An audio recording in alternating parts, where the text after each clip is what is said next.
हे colony कपालनी Trinetra शूल धारणी नारायणी पिनाकिनी तू वेदना से तार दे।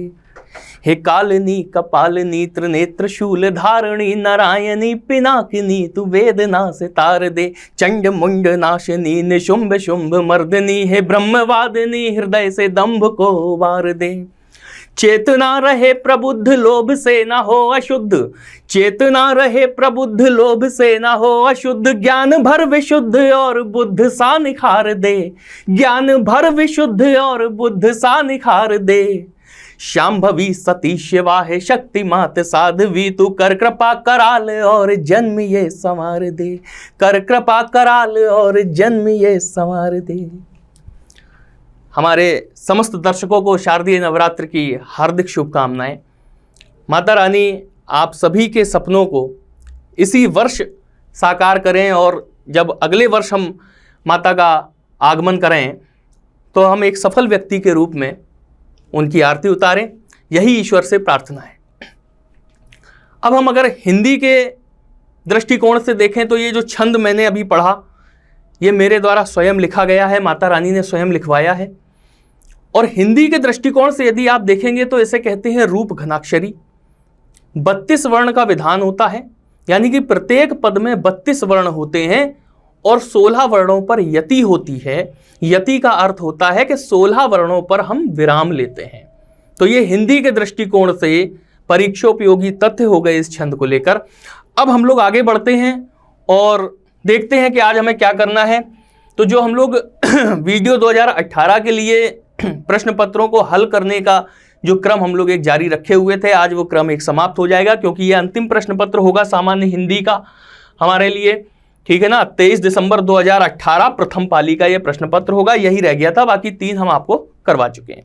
और हम आपको फिर बता रहे हैं कि सारे प्रश्न पत्रों को बहुत अच्छे से आप देखिएगा, क्योंकि हर चैनल पर, कई सारे चैनलों पर इनके हल मिलेंगे आपको, लेकिन जो हल यहाँ पर मिलेगा, इस चैनल पर मिलेगा, वो आपको कहीं भी नहीं मिलेगा। वरना हमें दोबारा इतने दिन बाद ये मेहनत करने की आवश्यकता नहीं थी। हम चाहते तो कोई भी ऑब्जेक्टिव उठाकर और सीधा सीधा कर देते। बहुत सारा कंटेंट इधर उधर से लोग बटोर लेते हैं और यूट्यूब पर चैनल बनाने लगते हैं, ठीक है ना। लेकिन यहाँ पर जो भी कंटेंट आपको मिलेगा ओरिजिनल कंटेंट मिलेगा। दूसरी चीज हम आपको बता दें कि पीटी एग्जाम के बाद मेरे द्वारा यूसीआई डिजिटल यूपी एग्जाम ये चैनल है अपना, इस पर हिंदी का संपूर्ण कोर्स आपको मिलेगा।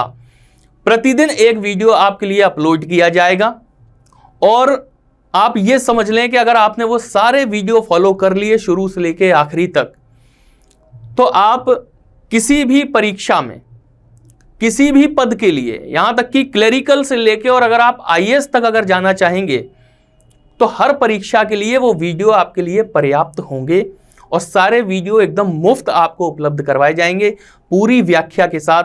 इसका कारण क्या है? इसका कारण यह है कि हमारे मित्रों को हमारे वीडियो पसंद आ रहे हैं और उन्होंने हमसे व्यक्तिगत रूप से कहा है कि सर हिंदी के वीडियो कम से कम आप इस चैनल पर पूरी तरीके से पूरी व्याख्या के साथ में पूरा समझा के, तो एक पूरा सिलेबस, पूरा एक इंडेक्स होगा उसका, और उसी के हिसाब से पूरा क्रम चलाते हुए उन सारे वीडियोस को हम आपको सौंप देंगे। अब देखना फिर ये होगा कि आप क्या करते हैं। लेकिन फिलहाल आपको पीटी की तैयारी बड़े मन से करनी है, क्योंकि पीटी का पेपर आने वाला है, उसकी तैयारी आप लोग फिलहाल कीजिएगा बहुत मन से। पीटी पेपर के बाद से वो वीडियोस आपको उपलब्ध करा दिए जाएंगे और प्रतिदिन एक वीडियो से आप जुड़ेंगे और हिंदी के पूरी तरीके से आप निष्णात व्यक्तित्व होकर समाज के अंदर निकलेंगे। ये हमारा सौरभ तिवारी का आपसे वादा है। कहां से? यूसीआई डिजिटल यूपी एग्जाम के प्लेटफॉर्म से, ठीक है ना।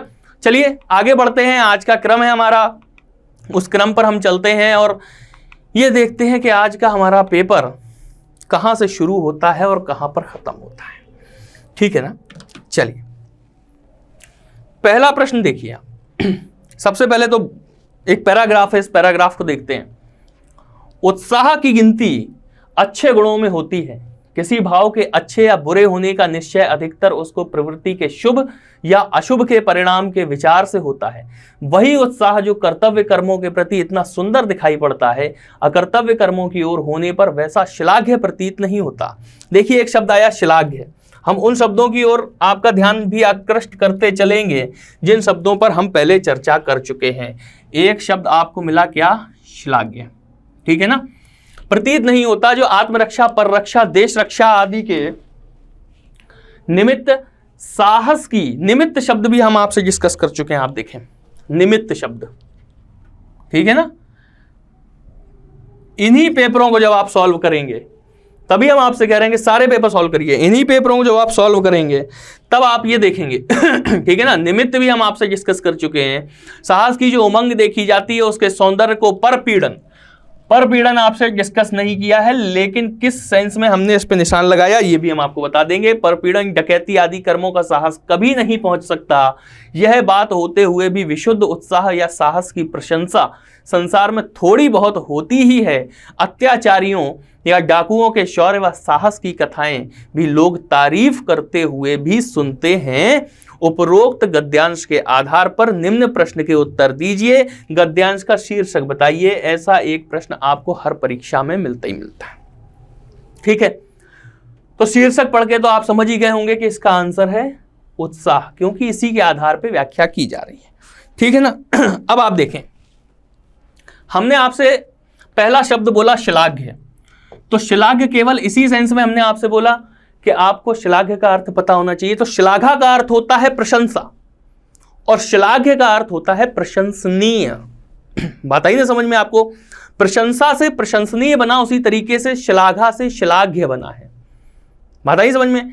कि अभी हमने छंद बोला, कुछ लोगों को अच्छा लगा होगा, कुछ लोग उसमें आलोचनाएं भी करेंगे, गलत भी निकालेंगे, सबका अपना अपना स्वभाव है। लेकिन जो प्रशंसा करेंगे उनके लिए मैं कौन हूं? मैं श्लाघ्य हूं, मैं श्लाघा का पात्र हूं, यानी कि मैं श्लाघ्य हूं।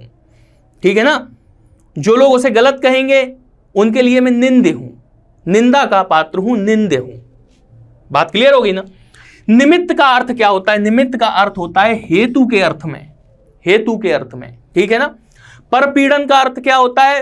परपीड़न का अर्थ हम आपको अभी बताते हैं, लेकिन परपीड़न में आपको शब्द देखते ही इतनी प्रैक्टिस होना चाहिए कि देखते ही हम ये समझ लें कि परपीड़न शब्द में पर उपसर्ग लगा हुआ है। बात क्लियर हो गई ना। तो ये छोटे छोटे रिवीजन जो हैं ये भी हमने आपको करवा दिए। चलिए, शीर्षक की बात थी तो उत्साह इसका आंसर है। अगले क्वेश्चन पे आते हैं। अच्छा, एक पैराग्राफ और है, देखिएगा। कुंती अपने लाडले लाल को, अपने हृदय के टुकड़े को, अपने प्यारे नवजात शिशु को नदी में छोड़कर लौट आई। वह छोटी नदी थी, वायु अनुकूल थी, दैव की गति जानी नहीं जाती। वह नदी चंबल नदी में जाकर मिलती है। अब शिशु की पिटारी बहती बहती चंबल नदी में आई। इटावे के पास चंबल नदी आकर श्री यमुना जी में मिलती है। देखिए, ज्योग्राफी का, जीएस का भी क्वेश्चन आपको मिल गया। जब आप प्रवाह तंत्र पढ़ेंगे उसके अंदर, तब आप देखेंगे रिवर सिस्टम जब आप पढ़ेंगे, अपवाह तंत्र है ना, कि इटावे के पास, इटावे का मतलब समझ गए ना, जो अपना इटावा है उत्तर प्रदेश वाला, वहां पे चंबल नदी यमुना जी में मिलती हैं। अतः चंबल के प्रवाह के साथ वह भी यमुना जी में आ गई और यमुना जी के साथ प्रयाग की ओर बढ़ी। तीर्थराज प्रयाग में जाकर श्री यमुना जी गंगा जी में मिल जाती हैं। ये भी एक क्वेश्चन आ गया आपके लिए, पॉइंट है जीएस का। ठीक है ना, कि तीर्थराज प्रयाग में जाकर श्री यमुना जी गंगा जी में मिल जाती हैं। अतः अब वह मंजूषा, मंजूषा एक शब्द आया, इसे देखिएगा। ठीक है, मंजूषा शिशु को लेकर काशी की ओर बहने लगी। उसके साथ ना कोई मल्लाह था ना पथ प्रदर्शक, भाग्य उसे स्वयं ही बहाकर ले जा रहा था। काशीपुरी, पाटलिपुत्र आदि राज्यों की सीमा को पार करती हुई गंगा जी के प्रवाह के साथ वह मंजूषा बिना किसी रुकावट के आगे बढ़ती चली जा रही थी। आगे चलकर वह अंग देश की सीमा में पहुंची। अब मानो उसकी यात्रा समाप्त होगी। उसी समय चंपा नगरी के राजा अधिरथ अपनी स्त्री राधा और अपने सेवकों के सहित गंगा स्नान करने आए थे। उन्होंने दूर से सुंदर सी बेटी को जाह्नवी की लहरों के साथ क्रीड़ा करते देखा। एक शब्द आया जाह्नवी। ठीक है ना, इस पे भी हमको ध्यान देना है। जाह्नवी की लहरों के साथ क्रीड़ा करते देखा, क्रीड़ा। ठीक है, क्रीड़ा शब्द भी एक आया है, इसे भी देख लीजिएगा, करते देखा। अंत में उन्होंने अपने सेवकों को आज्ञा दी, सामने यह जो मंजूषा बहती जा रही है उसे पकड़ कर लाओ। इटावा आप समझ गए। ठीक है, इटावा की बात हो रही है। मंजूषा क्या होता है? मंजूषा होती है टोकरी या पिटारी जो होती है, उसे मंजूषा कहते हैं। ये शब्द हम लोगों को याद रखने हैं। प्रश्न में किसी भी तरीके से जो री एग्जाम होगा, हमें एक एक पॉइंट को बिल्कुल से पकड़ते हुए चलना है। ठीक है, जाह्नवी की बात हो रही, तो जाह्नवी कौन है? जाह्नवी गंगा जी जो है, हमारी पवित्रतम नदी है हमारे भारत देश की, गंगा नदी, उसका पर्यायवाची रूप है जाह्नवी। और क्रीड़ा का मतलब क्या होता है? खेलना। ठीक है ना, क्रीड़ा का मतलब होता है खेलना। ये पॉइंट्स आपके क्लियर हो गए। आगे के क्वेश्चंस पे हम आते हैं। कुंती अपने नवजात सुकुमार शिशु को कहां छोड़कर आई थी? ठीक है ना अब देखिए, लाल को, अपने हृदय के टुकड़े को, अपने प्यारे नवजात शिशु को सीधा लिखा हुआ है नदी में छोड़कर आई थी, तो आंसर क्या हो जाएगा? नदी में छोड़कर आई थी। मंजूषा को कौन लेकर जा रहा था? हम लोगों ने पढ़ा अभी पैराग्राफ में कि वहां ना तो सेवक था, ना पथ प्रदर्शक था, ना मल्लाह था, मंजूषा को भाग्य लेकर जा रहा था। ठीक है ना, तो ये इसका आंसर हो जाएगा। अगले क्वेश्चन पे आते हैं। राजा अधिरथ ने सेवकों को क्या आज्ञा दी थी? तो राजा अधिरथ ने क्या कहा था? शिशु को लाने के लिए आज्ञा दी थी।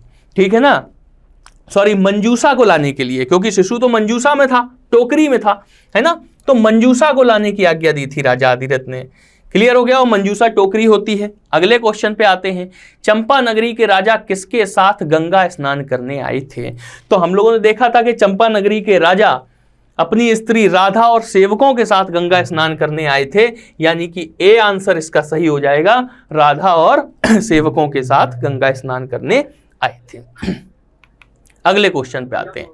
अब देखिए, एक चीज आप ये समझ रहे होंगे, चौथा पेपर हम लोग करने जा रहे हैं, चौथा पेपर हम लोग करने जा रहे हैं, और आपको इतनी बात समझ में आ गई होगी कि सरकारी पत्र, यानी कि जो पत्र लेखन है, उससे आपको हर कीमत पर वीडियो 2018 में 2 प्रश्न 3 प्रश्न मिलने ही मिलने हैं।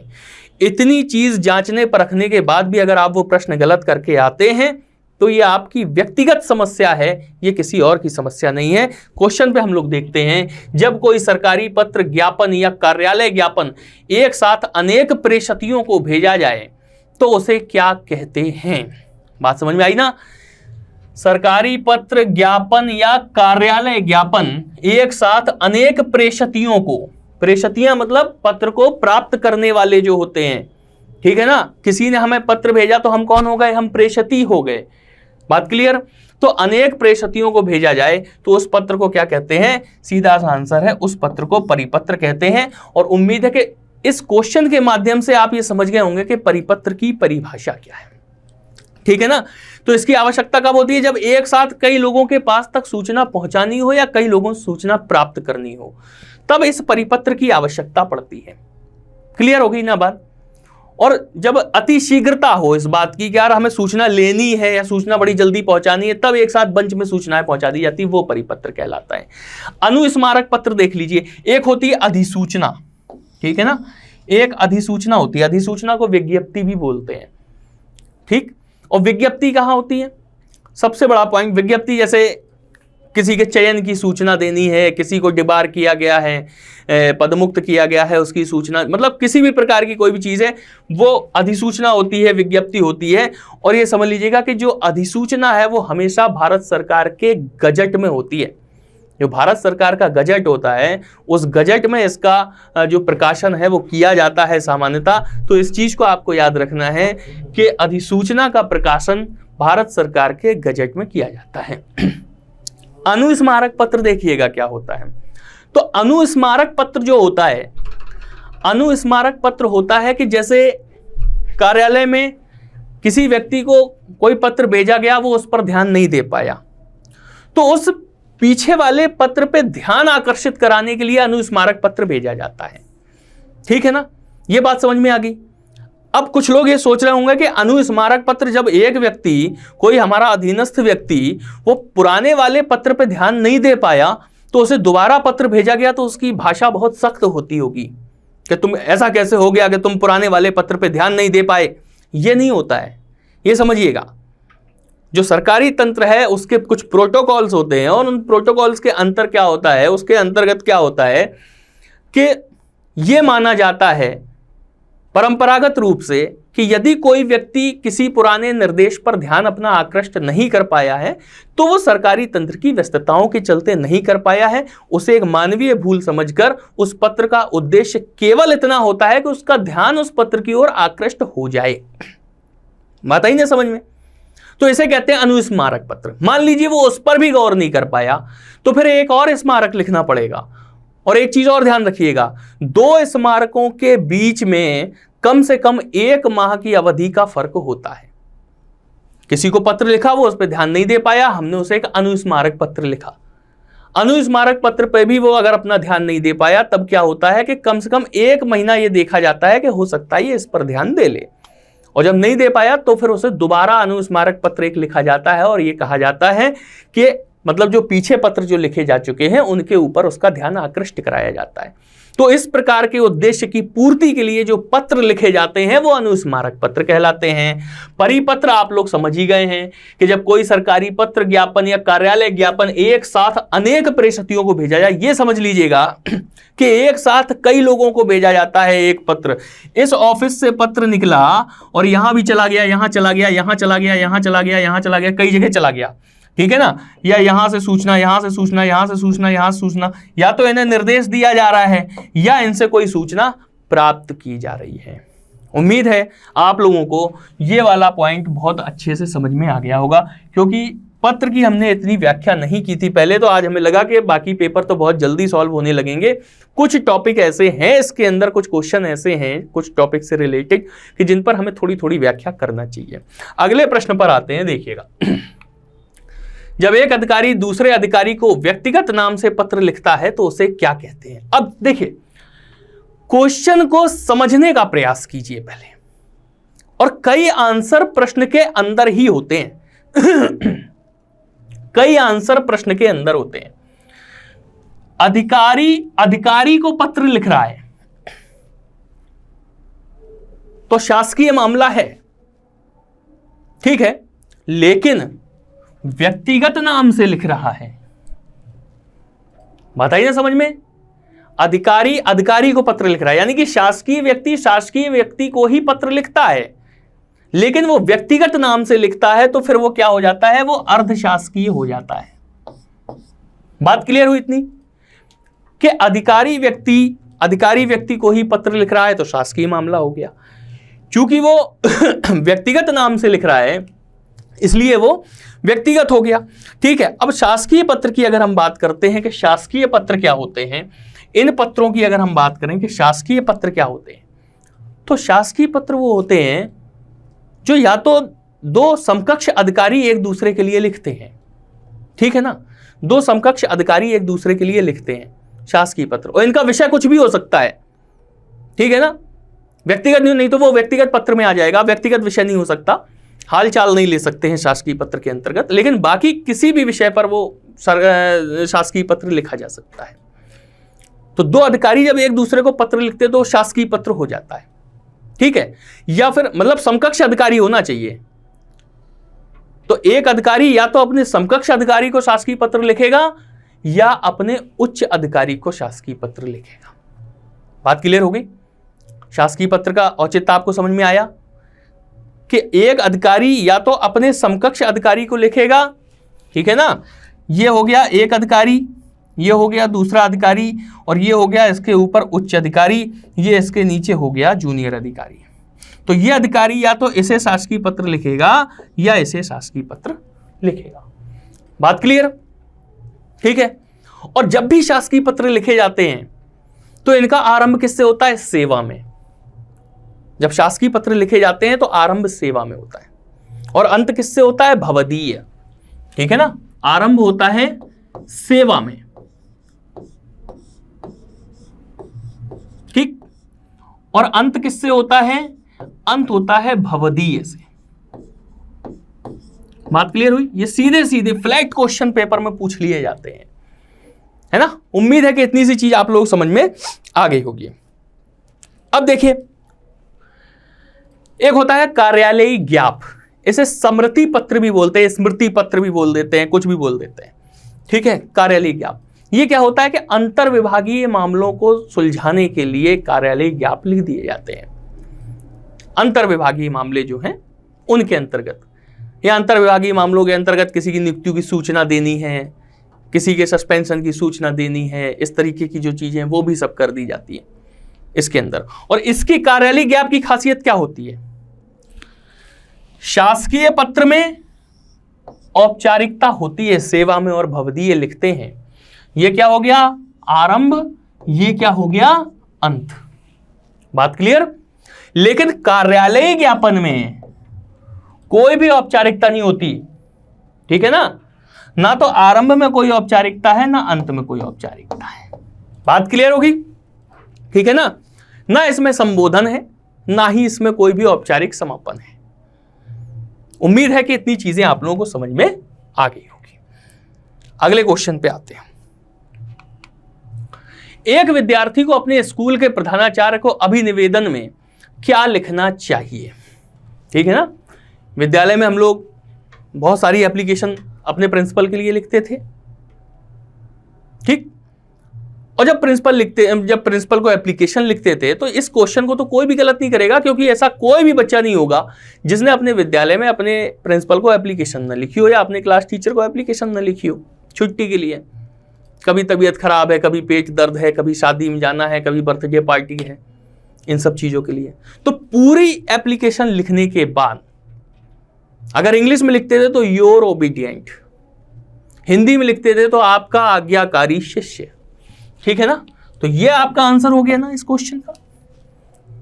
इसमें कोई भी डाउट नहीं किसी भी प्रकार का, इसमें ज्यादा समय देने की आवश्यकता नहीं है। संक्षेपण मूल पाठ से कितने शब्दों में लिखना चाहिए?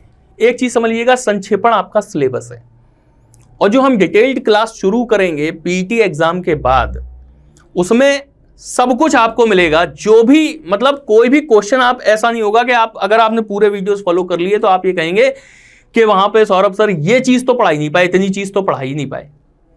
एक भी मौका नहीं दिया जाएगा इस तरीके का, ठीक है ना। तो संक्षेपण मूल पाठ से कितने शब्दों, पहले तो संक्षेपण समझ लीजिए क्या होता है, समरी होता है, ठीक। तो मूल पाठ है, आपको पूरा मूल पाठ एक दे दिया गया, अब कहा गया कि इसका सारांश लिखिए, इसका संक्षेपण करिए। तो इसका आइडिया क्या होता है, इसके मानक क्या हैं? कई जगह लिखते हैं 1/4, ठीक है ना। लेकिन जो आदर्श स्थिति है, जो मानी जाती है, वो कहलाती है 1/3। बात क्लियर हो गई? 1/3 मानी जाती है आदर्श स्थिति। और जब संक्षेपण हम लोग पढ़ेंगे तो हम देखेंगे कि इसकी कई सारी शर्तें होती हैं। इसमें हम अपना मत व्यक्त नहीं कर सकते हैं, हमें कर्मवाच्य का प्रयोग नहीं करना चाहिए, क्योंकि कहा जाता है कर्तवाच्य से ज्यादा शब्द कर्मवाच्य के अंतर्गत होते हैं। अलंकारिक भाषा का प्रयोग नहीं होना चाहिए, है ना। क्यों? क्योंकि हमें ऑलरेडी पहले वाले पैसेज को हमें 1/3 में कन्वर्ट करना है और उसका हमें जिस्ट लिखना है, उसका हमें सार लिखना है, और 1/3 शब्दों में करना है। तो हमें क्या करना होता है? गागर में सागर भरना होता है। ये एक मुहावरा है, परीक्षा में कई बार पूछा जाता है, गागर में सागर भरना। गागर का मतलब क्या होता है? मटकी होती है, और मटकी में सागर भरने का मतलब क्या हुआ कि एक छोटी सी बात में, ठीक है, छोटी सी बात में बहुत बड़ी बात कह देना, कम समय में ज्यादा बातों को समझा देना, वो होता है गागर में सागर भरना, ठीक है। चलिए अगला क्वेश्चन हम लोग देख लेते हैं। हिंदी में ध्वनियां कितने प्रकार की होती हैं? ठीक है ना। ध्वनियां, तो ध्वनि क्या है? भाषा की सबसे छोटी इकाई है ध्वनि। यह चीज आप समझ लीजिएगा। यह प्रश्न आपसे पूछा जाता है परीक्षा में कि भाषा की सबसे छोटी इकाई कौन सी है? तो भाषा की सबसे छोटी इकाई होती है उच्चारण की दृष्टि से, ठीक है ना, भाषा की सबसे छोटी इकाई होती है ध्वनि। इस पॉइंट को आप नोट कर लें। भाषा की सबसे छोटी इकाई,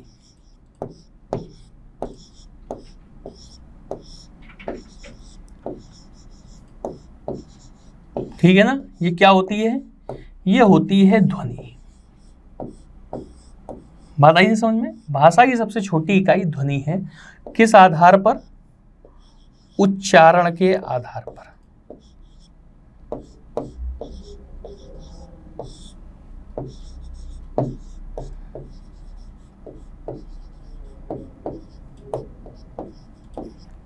सारे पॉइंट्स आपको जो डिटेल्ड क्लास है उसमें सब उपलब्ध करवा दिए जाएंगे। फिलहाल यहाँ के पर्पज से आप लोग देखते चलिए कि हिंदी में ध्वनियाँ कितने प्रकार की होती हैं।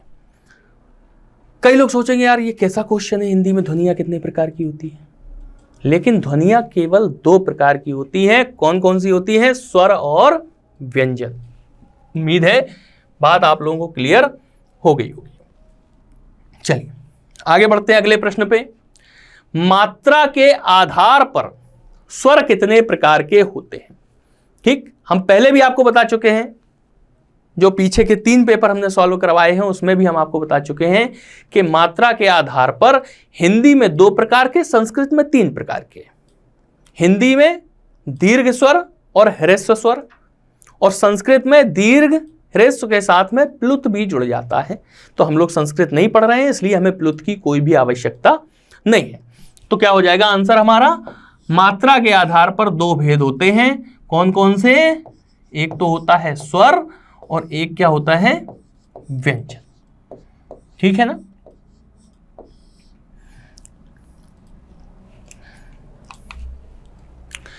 जिह्वा के आधार पर स्वर कितने प्रकार के होते हैं ये हम आपको बताते हैं। लेकिन कल हमने आपको बताया था कि जिह्वा शब्द, ठीक है ना, ये तत्सम है और इसका तद्भव क्या होता है?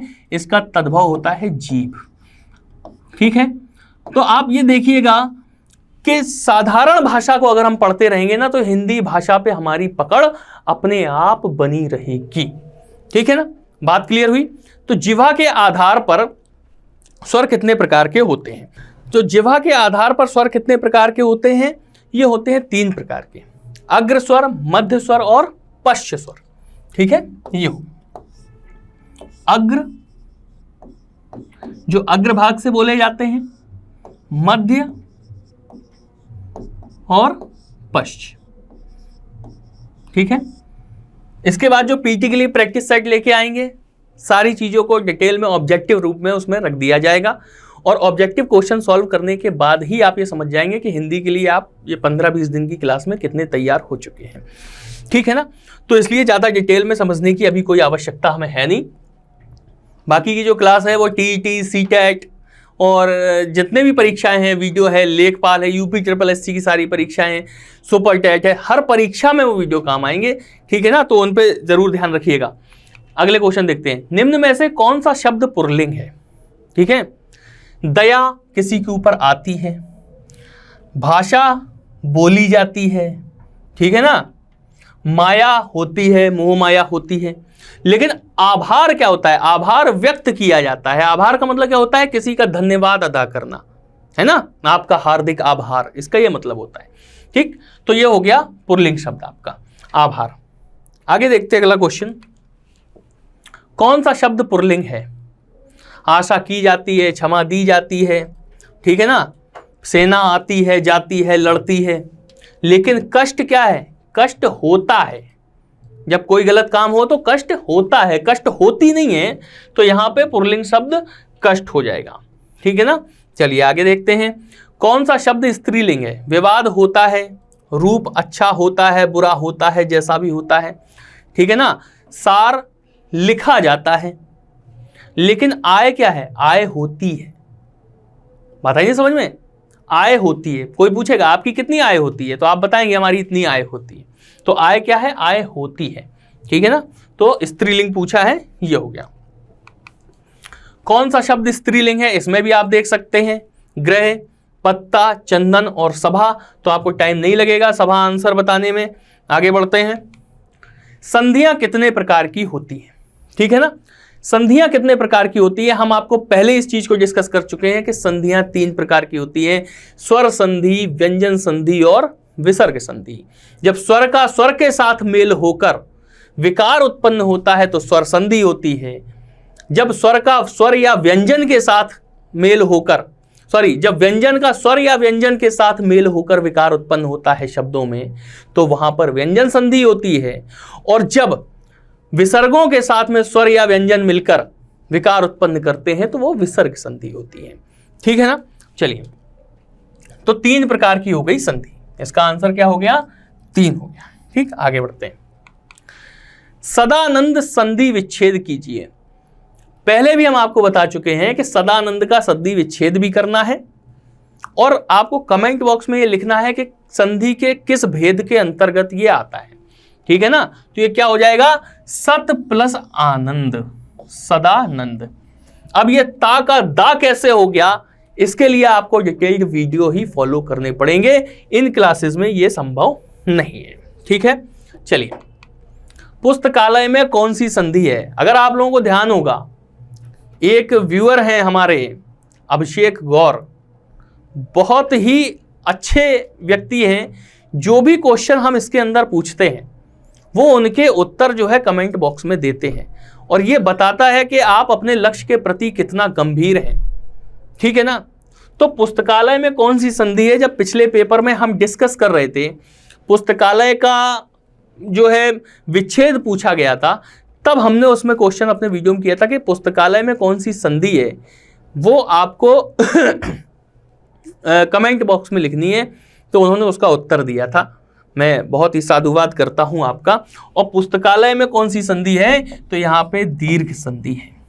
ठीक है ना, ये क्यों है, कैसे है, इसके लिए हम लोग बाद में देखेंगे। अभी प्लस उदय की संधि कीजिए। ठीक है ना, अभी प्लस उदय, इसकी संधि अगर करना है तो अभी में आ जाता है ई, उदय में आ जाता है उ। ठीक है ना, अभी और उदय, ई और उ मिलके यू बनाते हैं, यानी कि यड़ संधि हो जाती है। इसका सूत्र होता है इको यड़ची, इक प्रत्याहार का यड़ प्रत्याहार हो जाता है।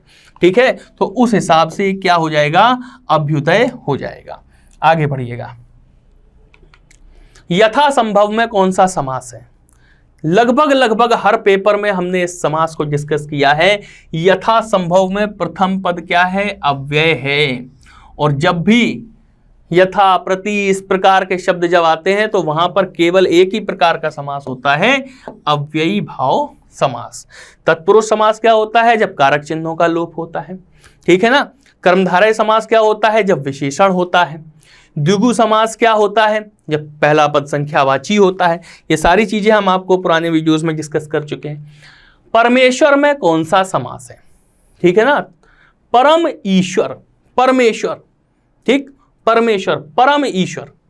तो हमने क्या कहा था अभी कि एक समास हमने बताया था जिसमें प्रथम पद विशेषण होता है।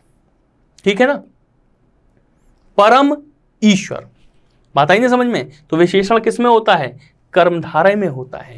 तो इसमें आंसर क्या हो जाएगा, कर्मधारय समास हो जाएगा, परमेश्वर में कर्मधारय समास हो जाएगा। ठीक, आगे बढ़िए। अध्यक्ष में कौन सा उपसर्ग है। अब आप देखें, अभी, अध, अत, अद। अब आप लोग कहेंगे, जब आप परीक्षा देने जाएंगे तो इनमें से किसी क्वेश्चन का किसी ऑप्शन पे आप टिक कर देंगे और किसी ऑप्शन पर टिक करने के बाद फिर जब आप अपना आंसर मिलाएंगे फिर आप बड़े खुश हो जाएंगे, क्योंकि इस क्वेश्चन पर तो सभी को कॉमन नंबर मिलने वाला है। ठीक है ना, क्यों, क्योंकि कोई भी ऑप्शन इसमें सही नहीं है, प्रिंट मिस्टेक हो गई है इसके अंदर। तो आंसर है आपका बी, लेकिन होता है क्या, अधि उपसर्ग होता है। ठीक है ना, अधि उपसर्ग है इसके अंदर, ई और आ, अधि प्लस अक्ष। अध्यक्ष का अगर हम विच्छेद करेंगे अधि प्लस अक्ष मिलेगा, ई और आ मिलके या होता है यड़ संधि के अनुसार, तो यह अधि उपसर्ग इसके अंदर लगा हुआ है। ठीक है, चलिए आगे बढ़ते हैं। संग्राम में उपसर्ग बताइए, संग्राम में। ठीक है ना, देखिए सन, सा, सत और सम, तो इन दोनों को तो आदमी पहले ही खारिज कर देगा। ठीक है ना, अब संग्राम में सन है या सम है, तो इसमें आप समझ लीजिए कि सम उपसर्ग है। और ये उपसर्ग जब आप संधियां पढ़ेंगे तो अपने आप उपसर्ग उसमें से पहले ही निकालने लगेंगे। ठीक है ना, तो संधियों को विस्तृत पढ़ना बहुत आवश्यक है। आगे देखते हैं, सावधानी में कौन सा प्रत्यय है। प्रत्यय क्या होता है, उपसर्ग जो होता है वो शब्द के पहले लगता है और प्रत्यय जो होता है वो शब्द के पीछे लगता है। ठीक है ना, अब देखिए ये भी नहीं है और ये भी नहीं है। अब एक तो इसमें कोई कंफ्यूज हो सकता है और एक इसमें कंफ्यूज हो सकता है, यानी कि नी और आनी। बात आई ना समझ में? एक सेकंड, सॉरी, 3 ऑप्शन है, एक इसमें कंफ्यूज हो सकता है, इसमें कंफ्यूज हो सकता है और इसमें कंफ्यूज हो सकता है, ठीक है ना? क्योंकि सावधानी है। अब आप ये देखिएगा इसके अंदर कि सावधानी किससे बना है? सावधानी सावधान से बना है, और सावधान में ई प्रत्यय लगाकर ही सावधानी बना है। सावधान में नी नहीं लगा, ठीक है ना, या सावध में आनी नहीं लगा, ये सावधान में ई प्रत्यय लगाया गया है। लेकिन इन तीनों में ही बहुत तगड़ा कंफ्यूजन हो सकता है परीक्षा में। तब आपको ये देखना है कि इसमें से सार्थक शब्द क्या निकल रहा है, तो सावधान निकल रहा है, ठीक है ना? ये भी ध्यान रखिएगा। जिंदगी में कौन सा प्रत्यय है? जिंदगी उपसर्ग शब्द के पहले, प्रत्यय शब्द के बाद, ठीक है ना? तो जिंदगी में कौन सा प्रत्यय है? गी और दगी, इन दोनों में बहुत प्रभाव पड़ेगा आपका, तो इसका आंसर क्या हो जाएगा? दगी हो जाएगा। जिंदगी में दगी प्रत्यय है, ठीक है? आगे बढ़िए। कौन सा शब्द तत्सम है? तत्सम तद्भव बहुत सारे आप लोगों को सॉल्व करवा दिए गए हैं। उम्मीद है कि अब तत्सम तद्भव आप लोग देखकर ही निकालने लगेंगे, ठीक है ना? तत्सम का मतलब क्या होता है? शुद्ध रूप, संस्कृत रूप। तो प्रिय तत्सम है, ठीक है ना? तत्सम की बात हो रही, हाँ ठीक है। तो प्रिय आपका तत्सम हो गया। बाकी मोर, पिया, चार, ये सब तद्भव है, ठीक है ना? अब देखिए, पिया जो होता है इसका तत्सम प्रिय होता है, ठीक है? और प्रिय का तद्भव पिय भी हो जाता है, पिय, कहीं कहीं पिया लिख देते हैं, पिया, या पे ये सब गाने भी आप लोगों को मिलेंगे कई सारे, है ना? तो वो तद्भव का इस्तेमाल करते हैं उन गानों में। हालांकि उन्हें तत्सम तद्भव को पता नहीं होगा जो गाना वहां पे गा रहे हैं या जिनके ऊपर फिल्माए जा रहे हैं, लेकिन जो लिख रहा है उसे पता होगा। लेकिन कुछ तद्भव शब्द ऐसे होते हैं जो बड़े अच्छे लगते हैं, तो काव्य में उनका प्रयोग किया जाता है। तो पिया हो गया जैसे, तो ये प्रिय का तद्भव है। मोर मयूर का तद्भव है। अब चार की बात आ रही है। आपसे पूछा जाए, मान लीजिए पेपर में प्रश्न आए कि चार का तद्भव क्या, तत्सम क्या होगा, उसमें 2 ऑप्शन दिए जाए, मतलब 4 ऑप्शन होंगे, लेकिन आप कंफ्यूज 2 ऑप्शन में हो जाएंगे। एक आप हो जाएंगे चतुर्थ में, ठीक है ना, और एक आप हो जाएंगे चत्वारी में। ये समझ लीजिएगा, चत्वारी में बात आई ना। एक श्लोक है, अभिवादनशीलस्य नित्यं वृद्धोपसेविनः चत्वारि तस्य वर्धन्ते आयुर्विद्या यशोबलम। चत्वारी शब्द का प्रयोग हुआ है, ठीक है ना, कि नित्य प्रति वृद्धजनों का अभिवादन करने से, उनकी सेवा करने से 4 चीजों में बढ़ोतरी होती है, आयु, विद्या, यश और बल। तो 4 चीजों में वृद्धि होती है। और श्लोक में किस शब्द का आविर्भाव यहां पे हमें दिखाई दे रहा है? चत्वारी शब्द का मिल रहा है। यानी कि 4 का जो तत्सम है वो क्या होता है? चत्वारी होता है। और चतुर्थ क्या है? चतुर्थ का मतलब होता है चौथा, फोर्थ, ठीक है ना, चौथा। 4 और फोर्थ में बहुत फर्क है। 4 का मतलब 4 और फोर्थ का मतलब चौथा, ठीक है ना? आपकी कक्षा में मतलब आपके कितने मित्र हैं? तो 4 मित्र हैं, ठीक है ना? और चारों मित्र क्रम में बैठे हुए हैं। किस क्रम से बने? पहला ये बना, पहला राम बना, दूसरा श्याम बना, फिर सुरेश बना, फिर महेश बना। तो महेश चौथा मित्र हो गया ना। आपके कितने मित्र हैं? 4, राम, श्याम, महेश, सुरेश, ठीक है ना? लेकिन पहला कौन है? राम। दूसरा कौन है? श्याम। तीसरा कौन है? महेश। चौथा कौन है? सुरेश। पहला और 1, दूसरा 2, तीसरा 3, चौथा 4। बात क्लियर हो गई ना?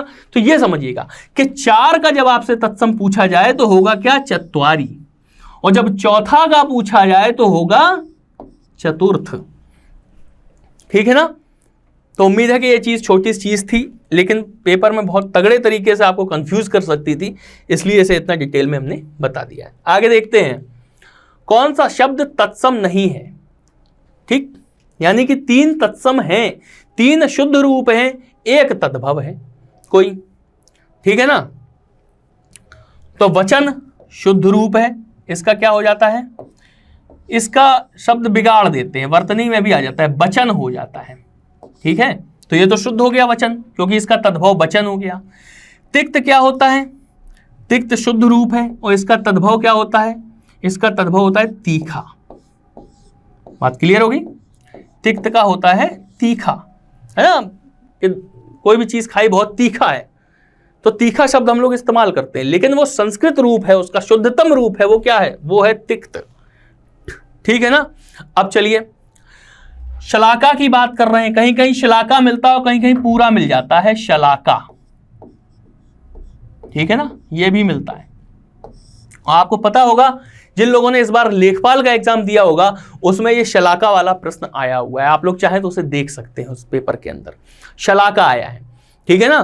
तो शलाका का क्या होता है, शलाका तत्सम शब्द है और शलाका का तद्भव क्या होगा, सलाई, सलाई हो जाएगा। बात क्लियर हो गई। और चार क्या हो गया, फिर चार हो गया तद्भव, क्योंकि इसका तत्सम अभी हम पिछले वीडियो में क्लियर कर चुके हैं, चत्वारी होता है। बात आई समझ में। चार का तत्सम चत्वारी, चौथा का तत्सम चतुर्थ। ठीक है ना, चार संख्या है और चतुर्थ क्रम है। बात क्लियर होगी ना। चलिए अगले क्वेश्चन पे बढ़ते हैं। कौन सा शब्द विदेशज है, आप देखिएगा कौन सा शब्द विदेशज है। देखिए नव हिंदी शब्द है, नववर्ष होता है, हिंदी शब्द है, देशज मतलब हमारा है। ठीक है ना। अब देखिएगा तेंदुआ क्या है, तेंदुआ देशज शब्द हो गया। देशज शब्द कौन होते हैं, जिनके ओरिजिन का हमें पता नहीं होता। जूता क्या है, देशज शब्द है। लोटा, कटोरी, है ना, ये सब जूता भी देशज शब्द हो गया। लेकिन रिक्शा ये विदेशज शब्द है, ये विदेश से लिया गया है। बात आप लोग समझ में आई होगी कि रिक्शा जो है विदेशज शब्द है, क्योंकि ये जापानी शब्द है, जापानी भाषा का शब्द है रिक्शा। ठीक, जापानी भाषा का शब्द है। हम लोग कितनी मतलब उसे कहेंगे कितना मतलब निर्बाध रूप से हम लोग अन्य भाषा के शब्दों का इस्तेमाल करते हैं और हमें लगते हैं कि वो हिंदी है, वो शब्द हिंदी है। ठीक है ना। तो ऐसे शब्द जो हमारे भाषा में घुल मिल गए हैं, बिल्कुल फैमिली की तरीके से, परिवार की तरीके से घुल मिल गए हैं, लेकिन उनकी उत्पत्ति हमारे यहाँ नहीं है, उनका मूल हमारे यहाँ नहीं है, वो शब्द कहलाते हैं विदेशज। ऐसे शब्द जो हमारी भाषा में आके मिल तो गए हैं, लेकिन उनका मूल हमें पता नहीं कि वो आए कहाँ से। ठीक है ना, वो किस भाषा के हैं, कहाँ से आए, किस तरीके से हमारी भाषा में घुल मिल गए, वो देशज होते हैं। जो शुद्धतम शब्द हैं वो होते हैं मतलब तत्सम शब्द होते हैं। जैसे नव जो है तत्सम शब्द है, और तत्सम शब्द जो बिगड़ गया, ठीक है ना, बिगड़े हुए रूप में बोला जा रहा, नया, नव का तद्भव नया, ठीक है, बिगड़ा हुआ स्वरूप है, तो वो हो गया तद्भव। और तत्सम से जब तद्भव तक पहुंचने की जो प्रक्रिया होती है, उस बीच में भी शब्द अपना स्वरूप खो के एक नए कलेवर में होता है, नए स्वरूप में होता है। जैसे वत्स तत्सम, बच्चा तद्भव, लेकिन वत्स से जब शब्द बिगड़ना शुरू हुआ तो बीच में बन गया बच्चा। तो तत्सम से तद्भव तक पहुंचने में जो बीच में विकार उत्पन्न होके जो शब्द प्रचलन में आ जाते हैं कभी कभी, वो शब्द क्या कहलाते हैं, वो कहलाते हैं अर्ध तत्सम शब्द कहलाते हैं। ये सारी चीजें हम आपको पुरानी क्लासेस में, पुराने वीडियोस में डिस्कस कर चुके हैं। अगले क्वेश्चन पे आते हैं। गाय कौन सी संज्ञा है। ठीक है ना, गाय कौन सी संज्ञा है, जातिवाचक, व्यक्तिवाचक, भाववाचक, द्रव्यवाचक। ठीक है ना। तो गाय से किसी भावना का बोध तो नहीं होता, किसी पदार्थ का बोध नहीं होता। अब बात आती है व्यक्तिवाचक की या जातिवाचक की। ठीक है ना। तो गाय क्या है, गाय एक जाति है। अब हम किसी पर्टिकुलर गाय की तरफ इशारा करते हैं, काली गाय, श्यामा गाय, है ना, या आपने किसी गाय का नाम रख दिया, आपने कोई गाय पाली हुई है, उसका नाम मान लीजिए आपने मोहिनी रख दिया और वो कहीं चली गई, तो आप क्या करेंगे? तो आप जिस गाय को ढूंढ रहे हैं, आप केवल गाय नहीं ढूंढ रहे कि सड़क पे कोई भी गाय मिल जाएगी तो आपकी गाय घर नहीं आई तो आप कोई भी गाय पकड़ के घर पे लिए चले आएंगे, ठीक है ना। आप ढूंढ रहे हैं मोहिनी गाय को, तो जो मोहिनी गाय जो है वो हो जाएगी आपकी व्यक्तिवाचक संज्ञा हो जाएगी, क्योंकि आप एक पर्टिकुलर एक आइडेंटिटी जो है वो हो जाती है व्यक्तिवाचक संज्ञा।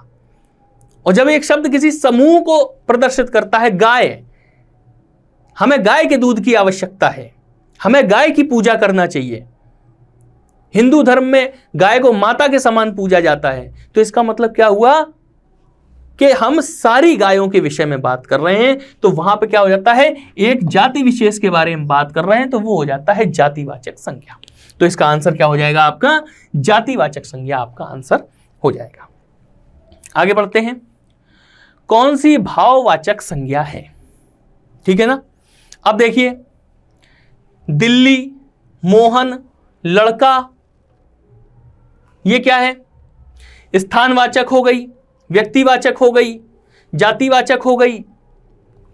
दिल्ली स्थानवाचक हो गई, मोहन क्या है? व्यक्तिवाचक हो गई, हम पर्टिकुलर मोहन की बात कर रहे हैं। लड़का क्या है? जातिवाचक संज्ञा है, किसी भी लड़के के विषय में हम बात कर सकते हैं, क्योंकि लड़का तो मतलब लड़का है तो वो अपने स्वरूप में लड़का है, लेकिन उस लड़के का नाम अगर मोहन है तो व्यक्तिवाचक संज्ञा हो गई, अगर वो अपने स्वरूप में लड़का है तो वो जातिवाचक संज्ञा हो गई। दिल्ली कोई स्थान है इसलिए स्थानवाचक संज्ञा हो गई, ठीक है ना। और लेकिन बीमारी क्या है? बीमार से बना है बीमारी, ये एक भाव को प्रदर्शित करता है, ये एक मनोविचार को प्रदर्शित करता है, तो ये हो जाएगा आपका भाववाचक संज्ञा। 31 नंबर आपका आंसर जो है भाववाचक संज्ञा हो जाएगा। अगले क्वेश्चन पे आते हैं, ठीक है, चलिए।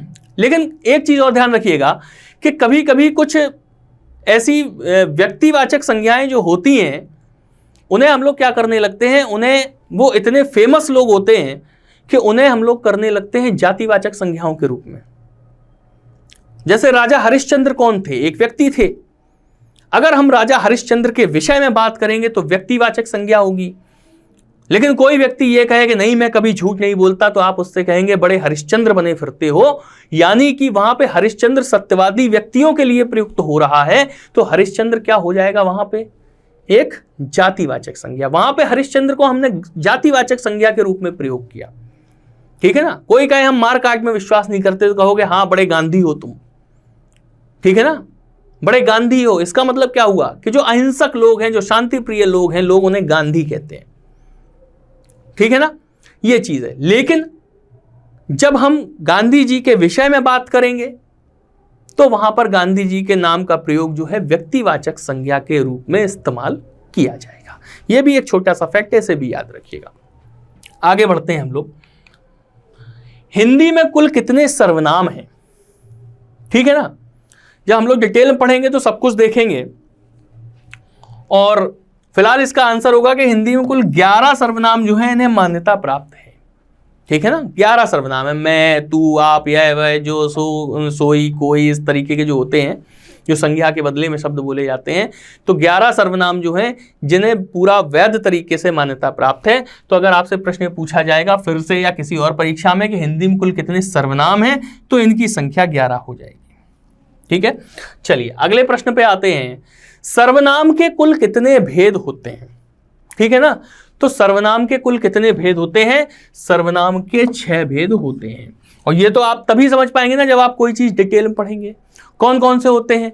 पुरुषवाचक, निश्चयवाचक, निजवाचक, संबंधवाचक, अनिश्चयवाचक, प्रश्नवाचक, ठीक है ना। तो ये हो गए 6 भेद आपके, लेकिन जब आप डिटेल में पढ़ेंगे उन चीजों को तब आपको और क्लियर हो जाएगा, ठीक है। चलिए आगे बढ़ते हैं। पर्वतीय कौन सा विशेषण है?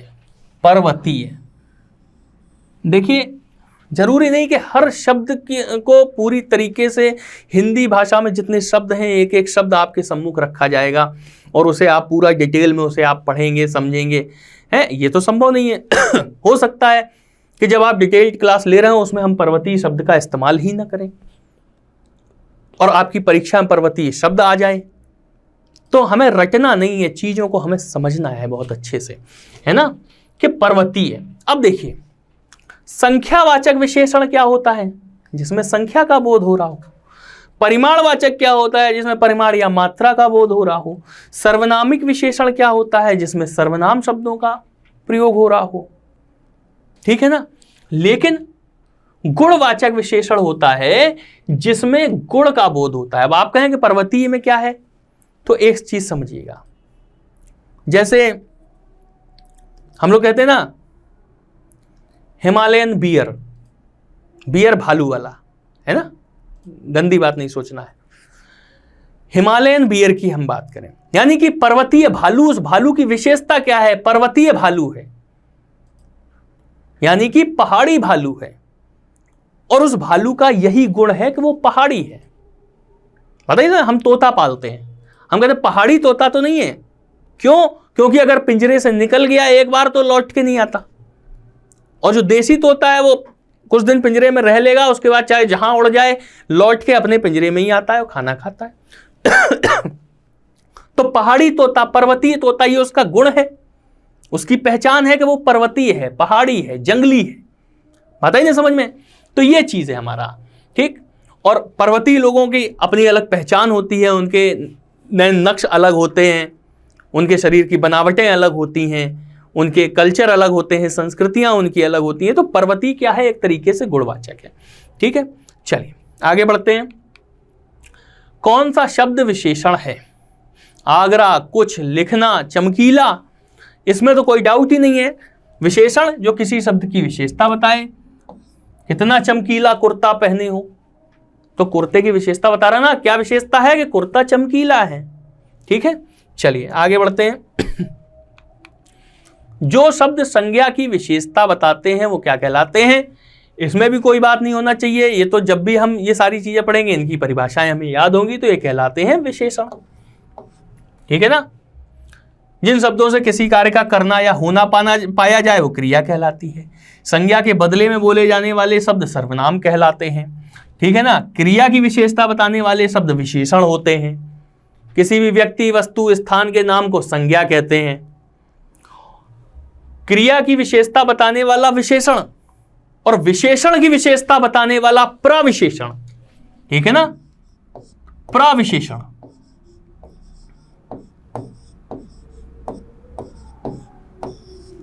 और संज्ञा शब्दों की विशेषता बताने वाला विशेषण, और जिसकी विशेषता बताई जाए, हमने कहा ना अभी चमकीला कुर्ता, तो चमकीला तो विशेषण हो गया, लेकिन कुर्ता क्या हो गया, कुर्ता हो गया विशेष्य, ठीक, जिसकी विशेषता बताई जाए। बताइए समझ में, किसी व्यक्ति, वस्तु, स्थान के नाम को संज्ञा कहते हैं। संज्ञा के बदले में बोले गए शब्द सर्वनाम कहलाते हैं, ठीक है ना। जिन शब्दों से किसी कार्य का करना या होना पाया जाए वो क्रिया कहलाती है। संज्ञा शब्दों की विशेषता बताने वाले विशेषण होते हैं। क्रिया की विशेषता बता दे तो क्रिया विशेषण हो जाता है, विशेषण की ही विशेषता बता दे तो प्रविशेषण हो जाता है, और जिसकी विशेषता बताई जाए वो क्या हो जाता है, विशेष हो जाता है। बताइए समझ में, तो ये है। आगे बढ़ते हैं। राम सो रहा है, इस वाक्य में कौन सी क्रिया है, आप देखिएगा, अकर्मक, सकर्मक, प्रेरणार्थक, द्विकर्मक। सकर्मक जब किसी क्रिया को करने के लिए कर्म की आवश्यकता हो। सोने में क्या कर्म की आवश्यकता है, सोने वाला आदमी तो कर्म नहीं कर रहा तभी तो सो रहा है, वो बात अलग हो गई। लेकिन हम अगर हिंदी व्याकरण के रूप में अगर हम देखें तो इस सोने के कार्य में किसी भी कर्म की आवश्यकता नहीं, किसी ऑब्जेक्ट की आवश्यकता नहीं है, इसलिए क्या हो जाएगा, ये अकर्मक क्रिया हो जाएगी। प्रेरणार्थक क्रिया क्या होती है, जब किसी क्रिया से ये मतलब भाव उत्पन्न हो कि ये कार्य किसी से करवाया जा रहा है, ठीक है ना। द्विकर्मक क्रिया क्या होती है, जहां पे दो कर्म होते हैं, द्विकर्मक क्रिया होती है। जब हम लोग डिटेल पढ़ेंगे तो इन सब के उदाहरण हम लोग बहुत डिटेल में पढ़ेंगे। आगे देखते हैं। वह एक सप्ताह बाद आया, इस वाक्य में कौन सा शब्द क्रिया विशेषण है। हमने आपसे कहा था कि क्रिया विशेषण शब्द वो होता है जो क्रिया की विशेषता बताता है, ठीक है ना। तो वह एक सप्ताह बाद आया, आया हो गई क्रिया, क्लियर? आया हो गई क्रिया। अब आया, आने की विशेषता, यानी कि आने वाले शब्द पे अगर हमारा जोर है तो हम ये देख रहे हैं कि इस शब्द को प्रभावित कौन कर रहा है, तो बाद शब्द प्रभावित कर रहा है। बाद, बाद आया, बाद आया, पहले आया, तेज आया, धीमे आया, यानी कि आया की ही तो विशेषता चल रही है। बात आई ना समझ में? तो ये बाद शब्द हमारा जो है ये हो जाएगा क्रिया विशेषण इस वाक्य में जो आपको दिया गया है। आगे बढ़ते हैं। सेनाएं युद्ध क्षेत्र में आगे बढ़ी, इस वाक्य में संबंधवाचक बताना है। संबंधवाचक शब्द, सेनाएं युद्ध क्षेत्र में आगे बढ़ी, ठीक है ना? अब देखिए, संबंध का मतलब मेल है ना? सेना शब्द से क्या मेल हो रहा? नहीं हो रहा। युद्ध क्षेत्र से मेल हो रहा? नहीं हो रहा। क्षेत्र से मतलब युद्ध क्षेत्र से मेल हो रहा? नहीं हो रहा। में से हो रहा? नहीं हो रहा। लेकिन जैसे ही आगे बढ़े, यानी कि अब दोनों तरफ के जो सेनाएं हैं, शत्रु परस्पर आपस में युद्ध करेंगे, यानी कि एक दूसरे के संपर्क में आएंगे। कब आएंगे? जब आगे बढ़ेंगे तब संपर्क में आएंगे। बात क्लियर हो गई ना? चलिएगा, तो आंसर हमारा क्या हो जाएगा? आगे हो जाएगा हमारा आंसर। ठीक है, अगले क्वेश्चन पे आते हैं। वह आया और मैं गया, समुच्चय बोधक। समुच्चय बोधक शब्द, समुच्चय बोधक शब्द का मतलब क्या हुआ? जो दो वाक्यों को जोड़ दे वो समुच्चय बोधक हो जाएगा। वह आया एक वाक्य, मैं गया दूसरा वाक्य, इन दोनों को जोड़ दिया किसने? और ने, तो ये हो गया समुच्चय बोधक। ठीक, आगे बढ़ेगा। हाय अब मैं क्या करूं, विस्मय बोधक। ठीक है ना? विस्मय बोधक, विस्मय बोधक क्या होता है? जब हर्ष का या शोक का जिन शब्दों से भाव उत्पन्न होता है वो विस्मयादि बोधक शब्द कहलाते हैं। यह विस्मयादि बोधक चिन्ह होता है। चिन्ह, ये भी हम आपको बता चुके हैं, चिन्ह भी पूछे जाते हैं ना, तो ये होता है विस्मयादि बोधक चिन्ह। ठीक है ना? क्लियर होगी ये बात। अब देखिएगा, तो पहली बात तो जिस शब्द के बाद विस्मयादि बोधक चिन्ह लगा है वही विस्मय सूचक शब्द हो गया, एक चीज।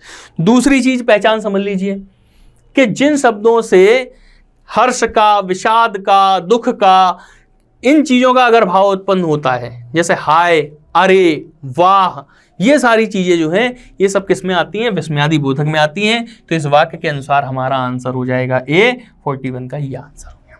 आगे बढ़ते हैं। कौन सा शब्द अनीक का पर्यायवाची है? अनीक, ठीक है ना? तो देखिएगा कि अनीक शब्द का पर्यायवाची है सेना। सेना का पर्यायवाची अनीक होता है। ठीक है? अग्नि का हम लोगों को पता ही है, दहन, पावक, अनल, वैश्वानर, हुतासन, ये सारे जो हैं अग्नि के पर्यायवाची होते हैं। अर्जुन की अगर हम लोग बात करें तो धनंजय, पार्थ, गांडीवधारी, धनुर्धारी, सव्यसाची, कुंती पुत्र, पता ही कितने नाम है ना? और घोड़ा के हम लोगों को पता ही है, घोटक, अश्व, और मतलब कई सारे हैं, है ना? सारंग, तुरंग, बहुत सारे मतलब घोड़े के भी हैं। तो ये हम लोग समझ में आगे होंगे। ये पर्यायवाची जरूर पढ़ते चलिएगा, और पर्यायवाची तभी तैयार होंगे जब, जैसे अभी हमने जब आपको पैसेज जब हमने पढ़ाए तो हमने उसके अंदर जो नए शब्द दिखे, थोड़े अच्छे शब्द दिखे, उन शब्दों को हमने किनारे करके और उनकी हमने व्याख्या कर दी। तो आप जब भी कोई अखबार पढ़े, कोई पुस्तक पढ़े, कोई किताब, किसी भी विषय में पढ़ें, अगर आपको कोई नया शब्द मिलता है, आप न्यूज़ सुन रहे हैं, कोई नया शब्द मिला, तो आप उस शब्द को अपने पास नोट करें और उसका अर्थ जानें कि आखिर ये है क्या। हिंदी का शब्दकोश अगर आपके पास है तो आधा सिलेबस तो आपने ऐसे ही निपटा दिया उसका। ठीक है, आगे बढ़ते हैं। कपड़ा का पर्यायवाची बताइए। ठीक है, तो कपड़ा का पर्यायवाची क्या हो गया? वसन हो गया, वस्त्र हो गया। ठीक है, वस्त्र तत्सम, वस्त्र का तद्भव वसन, कपड़ा का तद्भव वस्त्र का वसन। ठीक है, ये आंसर हो गया आपका। और ये है क्या? तद्भव शब्द, और इसका तत्सम क्या हो जाएगा? वस्त्र हो जाएगा। कपड़ा क्या है? तद्भव शब्द है। ठीक है, इसका तत्सम क्या हो जाएगा? करपट हो जाएगा। ठीक है ना? तो कपड़े के ये सब पर्यायवाची भी हो सकते हैं। कपड़े का करपट हो गया, वसन हो गया, वस्त्र हो गया, अंबर हो गया, चीर हो गया, बहुत सारे होते हैं। ठीक है ना? जंगल का आनन हो गया, आनन तो मुख का होता है, कानन हो गया, कांतार हो गया, ये सारे जंगल के, वन हो गया, है ना। गगन का क्या होता है, व्योम, अंबर, ये सारी चीजें हो जाती हैं, है ना। तो ये सारी चीजें आप लोगों को बिल्कुल याद रखनी। चलिए आगे बढ़ते हैं। आकाश का विलोम बताइए। तो आकाश का विलोम क्या होता है, पाताल होता है। ठीक, अभी हम आपको समझा रहे थे कि जब भी आप कोई चीज देखें, आकाश का विलोम आपसे पूछा तो आपको पता है कि आकाश का विलोम पाताल होता है। लेकिन जब कुछ नए शब्द आपके सामने आए, आपको पता है कि धरती पृथ्वी होती है, अनर्थ आपको पता है, जब कुछ गलत हो तो वो अनर्थ होता है, पाताल आपको पता है, लेकिन अनग आपको नहीं पता है ना। तो अनग का अर्थ क्या होता है, यही चीज हम कह रहे थे कि जब भी कोई नया शब्द आप देखें तो आप क्या करें कि उसे आप अपने शब्दकोश में शामिल करें। अनग शब्द है तो अनग का अर्थ क्या होता है, अनग का अर्थ होता है पवित्र। ठीक है, हो सकता है कि जब री एग्जाम हो तो उसमें आपसे अनग का विलोम पूछ ले, अनग का पर्यायवाची पूछ ले, अनग का अर्थ पूछ ले, कुछ भी पूछ सकता है। ठीक है, इस तरीके से आपको कलेक्शन करना है। पृथ्वी का विलोम शब्द बताइए। तो पृथ्वी का विलोम शब्द हमें पता है कि क्या होता है, आकाश होता है। ठीक, यह कोई बड़ा प्रश्न नहीं है कि पृथ्वी का विलोम क्या होता है, आकाश हो गया पृथ्वी का। ठीक है ना, और आकाश का क्या हो जाएगा, पाताल हो जाएगा। ठीक, अब देखिएगा, लेकिन लौकिक, लौकिक का क्या होता है, लौकिक का मतलब होता है सांसारिक। लौकिक सुखों को छोड़कर गौतम बुद्ध वन की ओर ज्ञान की खोज में निकल पड़े, यानी कि सांसारिक सुखों को छोड़कर। ठीक है ना, लौकिक का अर्थ सांसारिक हो गया। गोचर की बात करें तो गोचर कई सारे शब्द होते हैं। गाय के द्वारा चरा गया, गो का मतलब गाय होता है, तो गाय के द्वारा चरा गया, चरी गई भूमि गोचर भूमि कहलाती है। ठीक, दूसरी चीज क्या हो जाएगी, गो का अर्थ होता है ग्रह, नक्षत्र, तारा, तो ग्रहों की जो चाल होती है वो गोचर कहलाती है। बात क्लियर हो गई ना। तो इस तरीके से शब्दों को हमें पूरी तरीके से पकड़ के चलना है। गोचर हो गया है आपके लिए और लौकिक हो गया, ये दो शब्द आपके लिए नए थे, इन पे भी हमने आपको बता दिया है। ठीक है, तो गो के पर्यायवाची एक तो गाय भी हो जाएगा, दूसरा ग्रह, नक्षत्र, तारा भी हो जाएगा, ये भी याद रखिएगा। ठीक है, चलिए आगे बढ़ते हैं। अभय और उभय शब्द युग्म का सही अर्थ हमें बताना है। अभय, भय में आ उपसर्ग लगा दिया तो हो गया अभय। ठीक है ना, अब देखें, भय में आ उपसर्ग लगा दिया, भय का मतलब होता है डर, और अभय का मतलब क्या हो जाएगा, निर्भय। ठीक है ना, जिसे भय ना हो वो निर्भय हो जाएगा। अब देखिए, इसमें पहले अभय लिखा है, बाद में उभय लिखा है। हम लोग एक शब्द पढ़ते हैं ना, उभयनिष्ठ, जिसे अंग्रेजी में कॉमन बोलते हैं, उभयनिष्ठ। उभयनिष्ठ का मतलब जो दोनों में कॉमन हो, जो दोनों में शामिल हो, वो उभयनिष्ठ होता है। बात क्लियर होगी। अब देखिएगा, तो अभय का मतलब क्या हो गया, निर्भय। अगर यहां पे पहले अभय लिखा है तो हम अभय का अर्थ वाला शब्द पहले देखेंगे, निर्भय। ठीक है, बाकी किसी में पहले निर्भय नहीं लिखा, तो यही आंसर हो गया। उभय का अर्थ क्या हो जाएगा, दोनों, और उभयनिष्ठ का मतलब जो दोनों में शामिल हो, वो उभयनिष्ठ हो जाएगा। जैसे एक चीज ये है, एक चीज आपकी ये है, दूसरी चीज आपकी ये है, तो ये आपका उभयनिष्ठ एरिया हो गया, कॉमन एरिया हो गया, जो दोनों में शामिल हो। ये एक और ये दो, और ये क्या है, दोनों में शामिल, तो ये उभयनिष्ठ हो गया। बात आई ना समझ में, ये हो गया। चलिए आगे बढ़ते हैं। अली और अली, ठीक है ना, बहुत अच्छा शब्द है। हमारे इंटर कॉलेज में एक टीचर पढ़ाते थे, उनका नाम था योगेश्वरी प्रसाद श्रीवास्तव अली। हमारे पिताजी के साथ में वो अध्यापक थे, तो उन्हें अली मास्टर साहब कहा जाता था।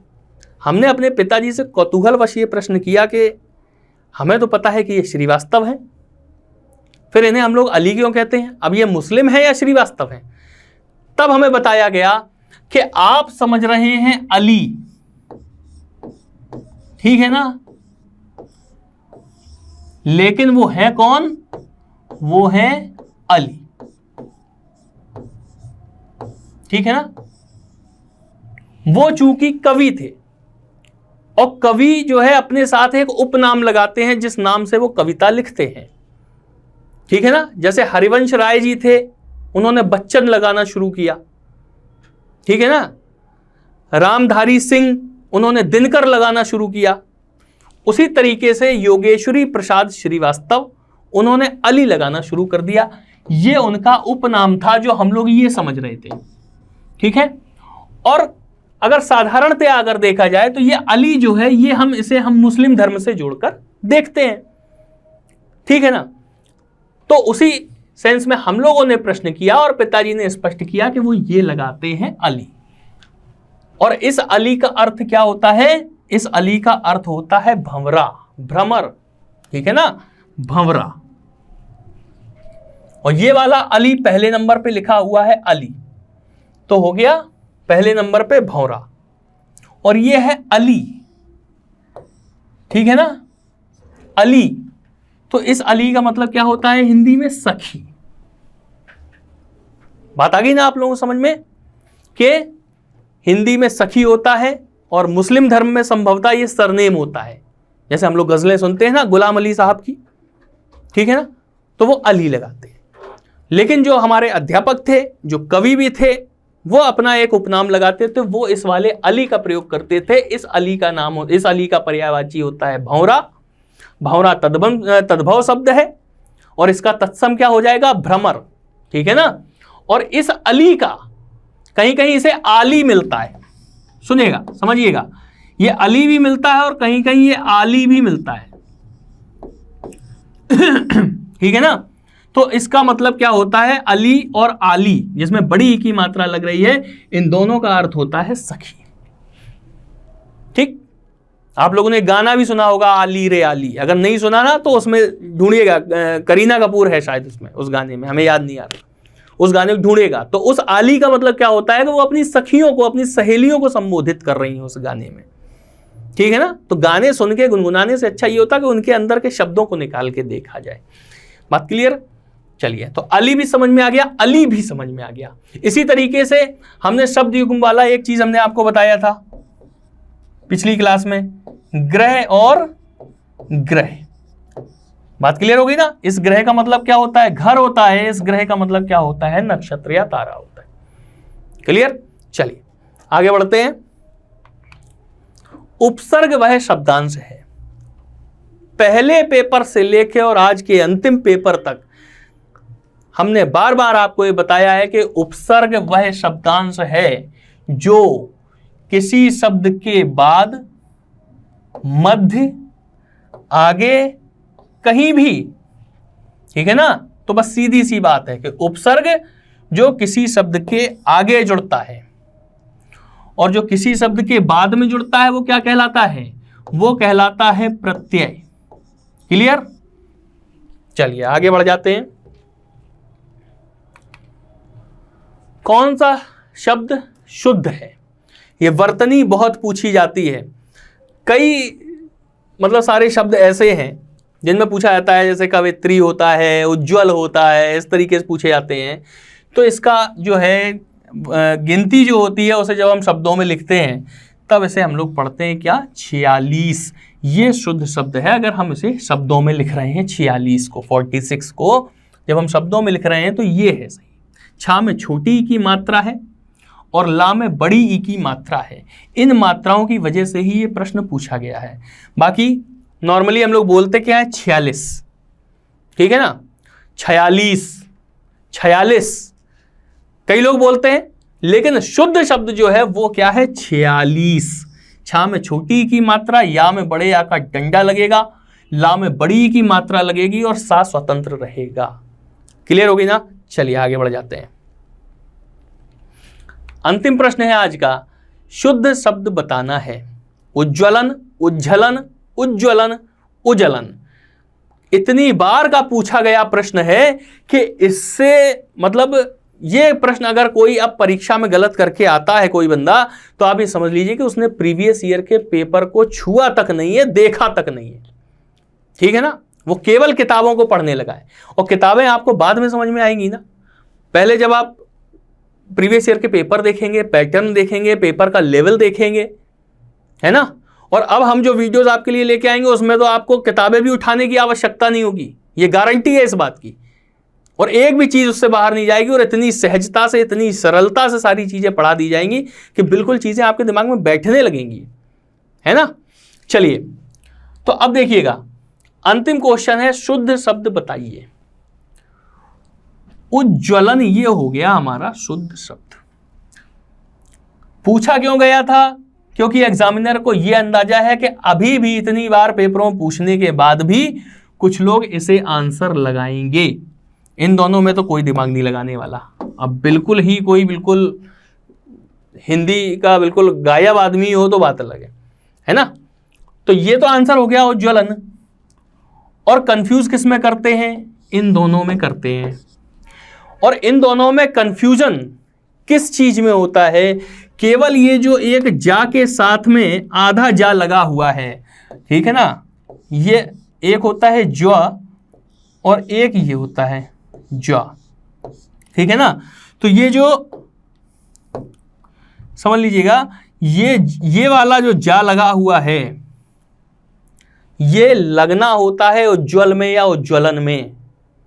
जहां पे ये नहीं होता है लोग उसमें कंफ्यूज कर जाते हैं। और जब ये प्रश्न पूछा जाएगा तो डबल जा जो होगा वो सही होगा, लेकिन बहुत से लोग क्या करते हैं, सिंगल जा में आंसर लगा देते हैं और इसीलिए सिंगल जा दिया ही जाता है। ठीक, तो इस प्रकार से हम लोगों ने वीडियो 2018 के सारे पूर्व प्रश्न पत्रों को पूरी व्याख्या के साथ कंप्लीट कर लिया है। अब अगली क्लासेस में हम लोग पीईटी के लिए प्रैक्टिस सेट करेंगे। बहुत कम क्वेश्चन होंगे, बहुत छोटे छोटे क्वेश्चन होंगे, इतने क्वेश्चन नहीं होंगे। और उनमें जो सारगर्भित कक्षाएं होंगी उसमें क्या होगा कि आप पीईटी के लिए पूरी तरीके से अगर हमारे साथ जुड़े रहेंगे तो ये गारंटी है इस बात की कि जितना आपको करना चाहिए हिंदी में उतना आप कर लेंगे 15-20 दिन के अंदर। पीईटी का पेपर इतना मतलब भारी भरकम नहीं होता कि उसके लिए आपको 1 साल 2 साल 10 साल से तैयारी करनी पड़े उसके लिए। ठीक है, हिंदी के लिए 15-20 दिन 30 दिन में इतना कंप्लीट हो जाता है काम आपका। तो ऑब्जेक्टिव प्रैक्टिस सेट हम लाएंगे आपके लिए, उनमें भी छोटी छोटी व्याख्याएं करते चलेंगे। सीधे सीधे प्रश्न उम्मीद है कि आपको मिल जाएंगे उसके अंदर। बाकी पीईटी के बाद से हमारी हिंदी की रेगुलर कक्षाएं यहाँ पे शुरू हो जाएंगी, इसलिए हमारे चैनल को लाइक कीजिएगा, सब वीडियो को लाइक करिए, कमेंट करिए, बताइए कि वीडियो कैसा लगा और चैनल को सब्सक्राइब करिए। और एक चीज़ और गलती कर देते हो, सब्सक्राइब करने के बाद ये घंटी वाला बटन जरूर दबाना इस तरीके से, तभी तो नोटिफिकेशन पहुंचेगा। ये नहीं दबाओगे तो सब्सक्राइब करने का कोई मतलब भी नहीं है, फिर तो एहसान करोगे हमारे ऊपर। ठीक है, चैनल को सब्सक्राइब करो तो अपने लिए करो, हमारे ऊपर एहसान करने के लिए मत करो। ठीक है, चलिए मिलते हैं अगली कक्षा में। बहुत बहुत धन्यवाद।